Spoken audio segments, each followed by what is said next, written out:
absolutely, 100%. My identity does affect my comics work. You know, again, as I've said previously, I'm really passionate about this planet and the people on this planet, and doing the best that I can to make a difference in the world through comics and storytelling. My identity probably definitely affects the work that I put out there. Glasgow has become a second home now. I got here when I was 19 years old. I mean, I've had fish and chips, and people have had me to try some iron blue and haggis. And I feel like I have to pay homage to the city that I've grown up to become the man that I am now. And I feel like there's so much about Glasgow, the tradition and what makes Scottish, that the world needs to know. And I remember I was in Atlanta and I told people that are from Scotland, they're like, any black people in Scotland? I'm like, yeah, you're looking at one. So I feel like I really, really want to pay homage to this new country that I call home and show the beauties of it as well. So it's really important to me.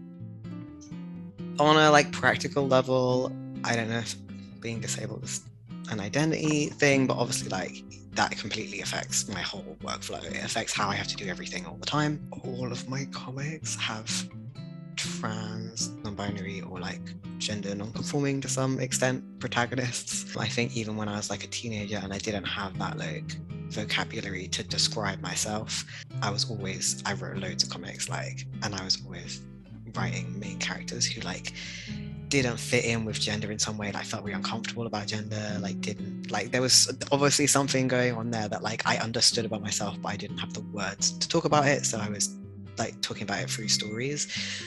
Obviously now that's a more conscious choice. It's not really deliberately, but I often think that I guess you hear a lot write what you know, which doesn't mean don't set a comic in space, but I think it means emotionally you want to be thinking about why is this story really important to me. I feel I'm often writing for what I needed to see 10 years ago, 15 years ago, when I was a kid and I didn't see comics with trans and non-binary main characters, which would have really helped me. That tends to be what I'm trying to write.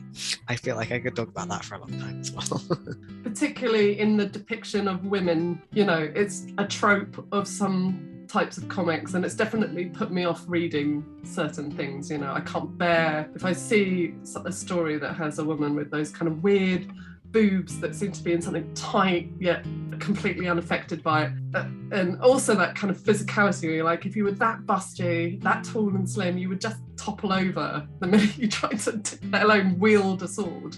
All of that stuff really winds me up. And I taught life drawing when I first finished university, and I love life drawing. It's a huge passion of mine, and I think that what's so wonderful about it is it teaches you about actual physicality and what bodies are capable of, and what wrists and hands look like, and gestures, and how people stand or sit, and how important that is. So I think for me, I really want to get across that side of my identity, which is a sort of obsession with kind of the truth of what something looks like, and bring that into my comics, but also what women actually look like, just real bodies, and try to have real characters as well. I'm really tired of people writing other people's experiences when they can't actually fully comprehend it. I believe you can write someone else's experience if you do the legwork and you talk to those people and research it properly.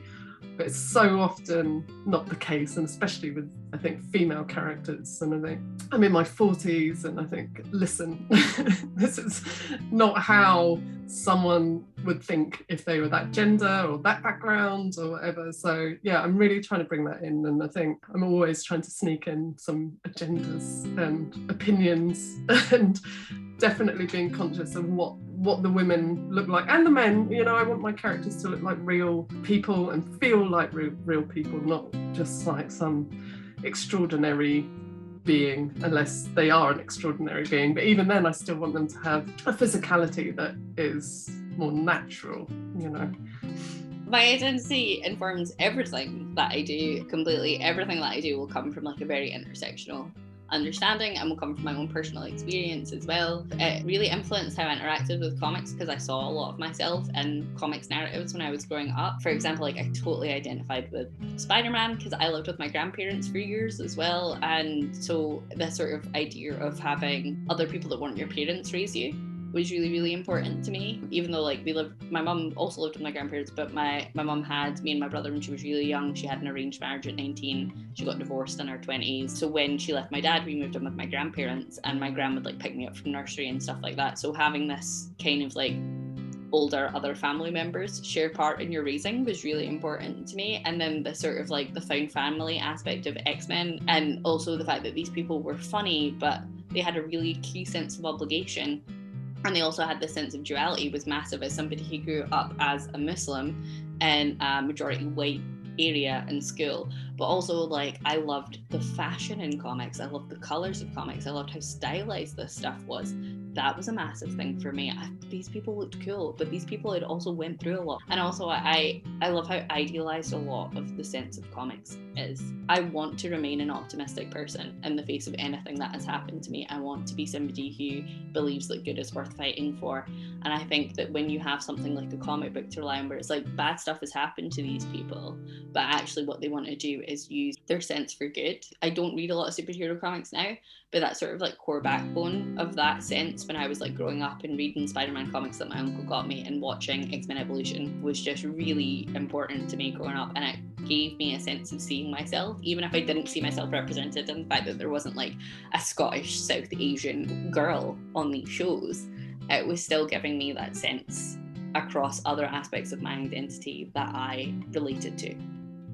I feel I put a little bit of myself in like every cartoon character that I write and draw about. I did like Donut the Destroyer, which is a book about Donut, who she comes from like an evil villain family, but she wants to be a superhero, even though her parents are like, you know, just be a super villain, it's so much easier, it's like what you should do. And she's like, no, I'm gonna do superhero stuff. In a way, like that was me wanting to pursue comics and doing cartooning. Like it's kind of unconventional and not the most stable thing, and like my parents were pretty supportive, but they I feel like everyone was kind of like, oh, you want to do comics? Like, and I'm like, yeah, I want to do comics. And everyone was like, okay, all right.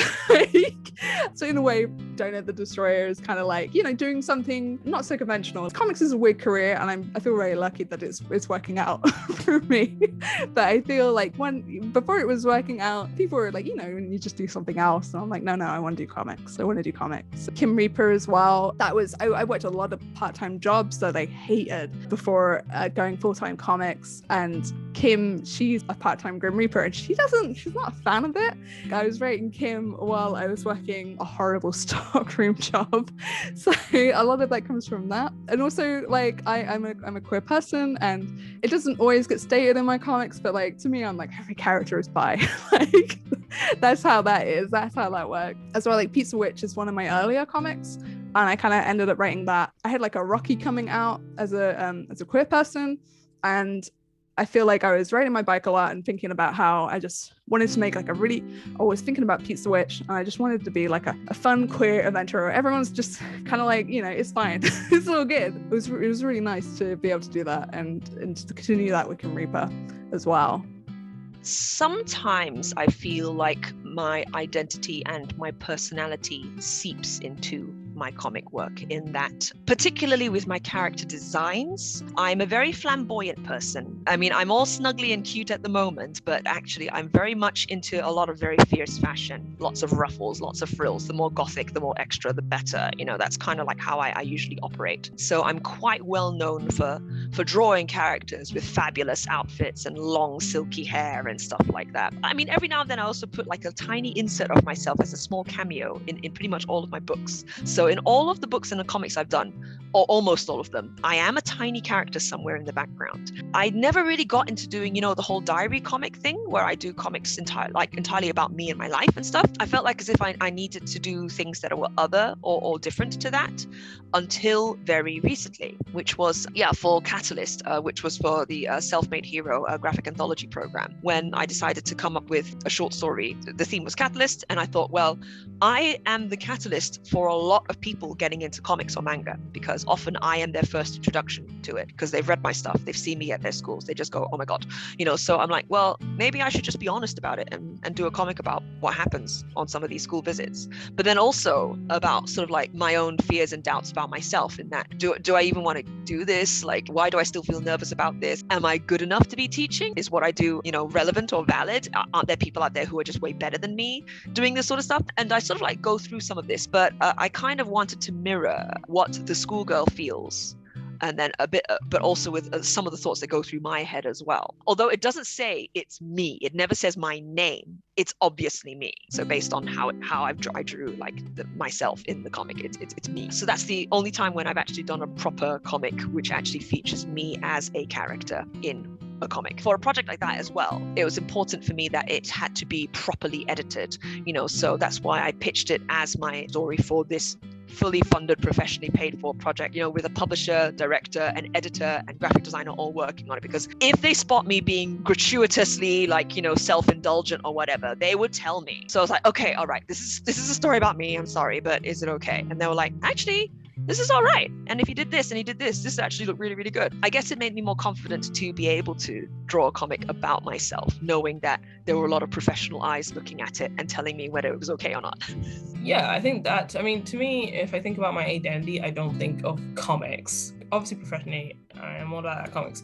But if you're like, how would you describe yourself? That's not going to be in the top 3 things that I'm going to come up with about myself, because I think I'm a Black lesbian. So I've got other stuff coming on that's like sort of more immediately pressing for my identity, that's sort of shaping things. Comics is generally where I want to go to work out stuff about my identity sometimes. Not all the time though, just sometimes. I remember like making a decision that I didn't want to write any stories with like a dude as the main character. I was like, oh, actually, I just want to write about women. And that's all kind of interesting writing about. And that sort of changed a little bit now, but like, it's still the same thing that I very rarely write a story with a guy who's the main character. It just isn't something I'm necessarily interested in exploring. In the nicest possible way to men. I love you, I think you're great. It's not something that I personally want to necessarily feel the need to explore in my work, because I want to write stuff about myself and write stuff about my identity, because like, literally, you never see my identity ever. Like, I have mixed Caribbean, British heritage, and I'm Bush lesbian. Like, that stuff just does not show up in comics ever. So if that stuff is gonna be there, it's because some people like me are gonna have to sit down and do it. So like, I've got a priority. And I'm sure like maybe in like 6 years time, I'll be like, okay, now I'm finally ready to explore a cis white man. What makes him tick? But I'm not quite at that moment yet in my life. Well, okay, if we break it down and we call a spade, biblical studies is inherently patriarchal. It is a male-dominated field. We all know that the world of comics is also dominated by men. So me trying to carve out a career in 2 fields which have a really poor history of taking women, and also not to forget non-binary and trans people as well, seriously, is a really difficult thing to do. And if you add to that the idea that comic studies is this new field, it's treated as a novelty, especially by this ancient discipline of theology and religious studies. However, biblical studies is often treated as this sort of dying subject by newer fields like comic studies. Me trying to claim some sort of ground in either camp as a woman is often really fruitless and frustrating, because I'm sort of being not taken seriously on 3 different fronts, if you like. So it really affects my research, because I have to fight to be taken seriously, not only as a woman, but as a biblical scholar and as a comics scholar. And that can be really, really frustrating and really, really difficult.